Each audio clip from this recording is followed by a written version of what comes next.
I'd like to introduce is Derrick O'Keefe. Derrick is a Canadian writer and social justice activist and is the co-chair of the Canadian Peace Alliance. Derrick.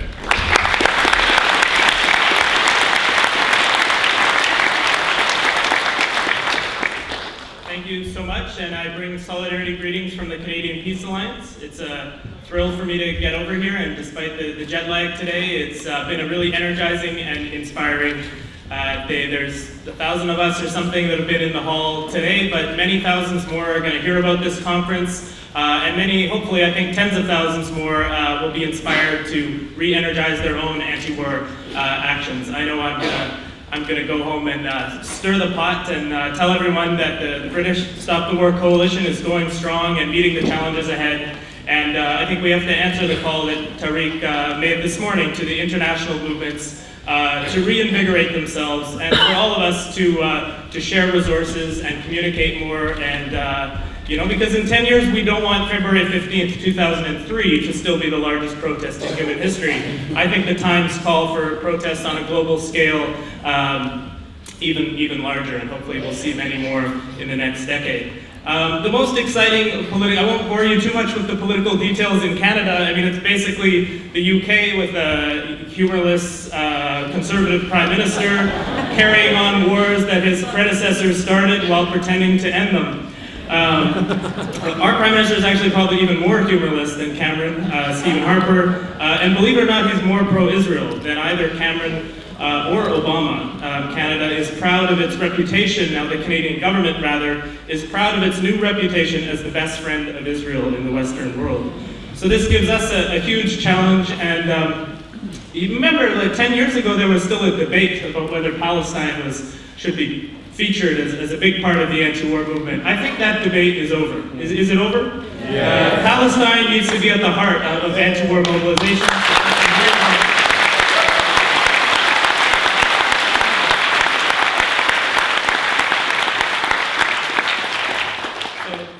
Good and buried this idea that we can talk about ending occupations in Iraq or Afghanistan and somehow just not deal with the question of Palestine. And in Canada, this is a big priority for us. Our government has pretended to withdraw from Afghanistan several times, but in fact there's still 1,000 troops there enforcing the occupation and training the puppet forces in Afghanistan. And, but it is harder now to raise this issue because all of the governments are, as they move the goalposts, they tell you they're leaving, right? I understand distinguished President of Afghanistan, Karzai, and his colleague from Pakistan, Zardari, were at Checkers having lunch or dinner a week or two ago here with David Cameron. So, I think, by the way, when they make a movie of President Karzai's life, it would have been great if Peter Sellers had been around to play this guy, because it defies, you know, a scriptwriter would have trouble. He's quite a puppet, but he's a handful for the David Camerons of the world too, because they brought him in here to shore up, to save face and look like they had a plan to wind down the NATO operation and install something stable. And then Karzai comes here and he says, you know what, it was a lot more stable before you sent more troops in 2006. The British troops made it worse. Their own puppet said this. It is an astounding situation. So Karzai's playing his own game. He wants to outlive the NATO occupation. He's playing the game that Najibullah played at the end of the 1980s when it was clear the Soviets were leaving. You know, and he wanted to stay alive and form new alliances, but that's their game. Our game is making sure that when they leave Afghanistan, they actually leave Afghanistan. That means every troop, not just a combat troop. The trainers nonsense is just that. We reject having trainers stay. We don't want Western advisors in Afghanistan. We don't want permanent military bases, and we don't accept drones patrolling the skies. We want every last soldier, Western soldier, occupying soldier out of Afghanistan right away, not 2014, not whatever end date they set when 2014 comes around next year.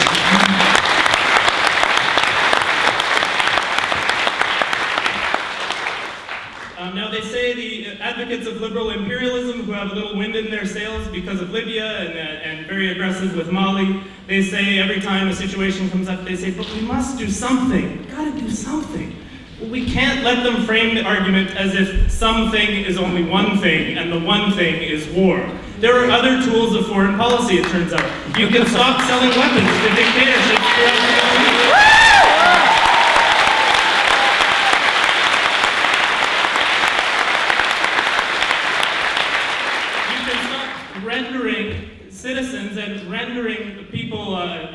and Muslim people who live in Western countries, rendering them, depriving them of all rights to all sorts of corrupt and brutal regimes, including what they used to do. They used to render them to Syria and Libya, where they were tortured. This was part of the war on terror, so-called. So we must reject all of that, and we must call for boycott and divestment of these brutal regimes, and an end to arms sales from the big weapons dealers of the earth. And the biggest weapons dealers in the world are the UK, Israel, and the United States.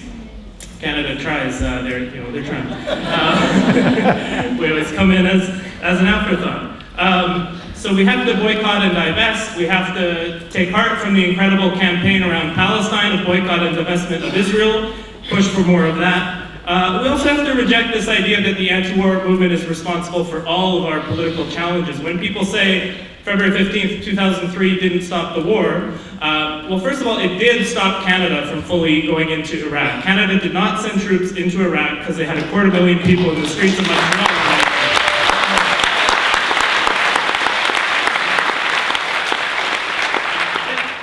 The biggest demonstration in the history of Canada until this past year, when the Inspiring Quebec student movement had 300,000 and 400,000 out into the streets. So in Canada, it did help to stop the war. They sent troops to Afghanistan as a sop for that. It nearly stopped the UK government, even the rotten Labour Party within its cabinet, and many MPs almost revolted, and if the balance of forces was different, the story here might have been different. You should pick up Chris Nynan's new book, who tells some of that story about what the British government was discussing when they saw 2 million people demonstrating. Also, the anti-war movement is not a political party. It's not meant to solve the challenges of political power that we face in figuring out how to replace these rotten right-wing governments that run the world. The last thing that I'll say about February 15th, 2003 is I think it is connected in many ways to what we saw in the past couple of years around Occupy and other movements that captured the global imagination. February 15th was really the first time with the internet and the early 1.0 versions of social media that were around 10 years ago, where things that happened in every corner of the world had a multiplier effect. And that the 2 million people that marched in London, that made waking up in Canada on February 15th an amazing thing. We already had an amazing, successful demonstration before we hit the streets because of what you did here. And it really, for me, was the first time we saw that yearning for a global solidarity and really global action take shape. And I'll just conclude, and that's why, by the way, that I'll make sure to go back and make sure that something is done in Canada on April 27th about the drones. I think that's a very important day, and as many global actions as we can have, we should do. What I want to end on is the issue of climate change, because I think there's a level of consciousness about the climate emergency that may be even higher than that level of consciousness before the Iraq War. That this was something we had to mobilize around. Yet we haven't seen a truly global mobilization around the climate emergency yet. And I think the anti-war movement has a role to play. We will never solve the climate emergency unless we dismantle militarism and imperialism. Throughout the world.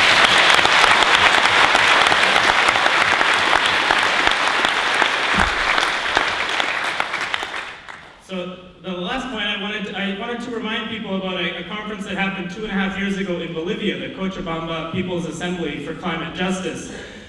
They released an incredible and inspiring document, the 20,000 activists that participated in this. And one point which was lost, it was lost on a lot of the environmental NGOs that work on climate justice. And I think it's the job of the anti-war movement to remind everyone of this. The Cochabamba Declaration said that all spending, all money, all the millions and trillions, it's definitely trillions, just in the United States, trillions of dollars that is wasted on building new and more sophisticated means of killing people, all of that money needs to be urgently diverted into green energy, green jobs, and to dealing with the climate emergency worldwide.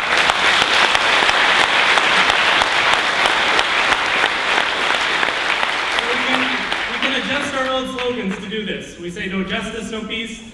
I think the future is climate justice, no climate justice, and no peace. I really think that without the anti-war movement and without combining those two powerful movements, anti-war, and for climate justice, the future is very, very dark. But if we get it together and we join with the anti-austerity movement, I think the anti-war movement can help us have a decent and livable future. And I'm feeling more inspired after today. So thank you very much.